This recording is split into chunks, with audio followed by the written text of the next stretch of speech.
نئے army chief general Asim Munir نے اپنے عہدے کا چارج سنبھالتے ہی پاک فوج میں تقرریوں اور تبادلوں کا سلسلہ شروع کرتے ہوئے corps commander Karachi lieutenant general Muhammad Saeed کو نیا چیف آف جنرل سٹاف بنانے کا فیصلہ کیا ہے۔ یہ عہدہ لیفٹیننٹ جنرل اظہر عباس کے جانب سے وقت سے پہلے ریٹائرمنٹ لینے پر خالی ہوا تھا۔ اس کے علاوہ حال ہی میں فوج سے فارغ کیے جانے والے بہاولپور کے متنازع کور کمانڈر لیفٹیننٹ جنرل فیض حمید کی جگہ لیفٹیننٹ جنرل ثاقب ملک کو بہاولپور کا نیا کور کمانڈر تعینات کیا جا رہا ہے۔ موجودہ director general inter services public relations lieutenant general Babar Iftikhar کو کور کمانڈر کراچی تعینات کرنے کا فیصلہ کیا گیا ہے۔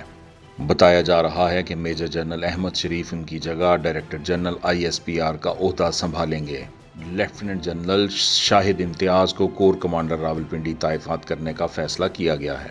یہ عہدہ جنرل ساحر شمشاد کے chairman joint chief of staff بننے پر خالی ہوا تھا۔ لیفٹیننٹ جنرل محمد علی کو نیا کوارٹر ماسٹر جنرل لگایا جا رہا ہے۔ یہ عہدہ نئے army chief general Asim Munir کے اوپر جانے سے خالی ہوا تھا۔ لیفٹیننٹ جنرل نعمان زکریا کو چیف آف لاجسٹک سٹاف لگایا جا رہا ہے۔ اس کے علاوہ میجر جنرل شہباز کو بطور لیفٹیننٹ جنرل ترقی دے کر commander army strategic force command مقرر کیا گیا ہے۔ YouTube پر گوگلی نیوز دیکھنے کے لیے youtube.com کی سرچ بار میں گوگلی نیوز TV ٹائپ کریں۔ گوگلی نیوز کے پیج پر سرخ رنگ کے سبسکرپشن والے بٹن پر کلک کرنا نہ بھولیے۔ YouTube پیج پر اپلوڈ ہونے والی ویڈیوز سے باخبر رہنے کے لیے بیل آئیکن پر کلک کیجیے۔ آپ کو ہر نئی ویڈیو کے بارے میں نوٹیفیکیشن موصول ہو جائے گا۔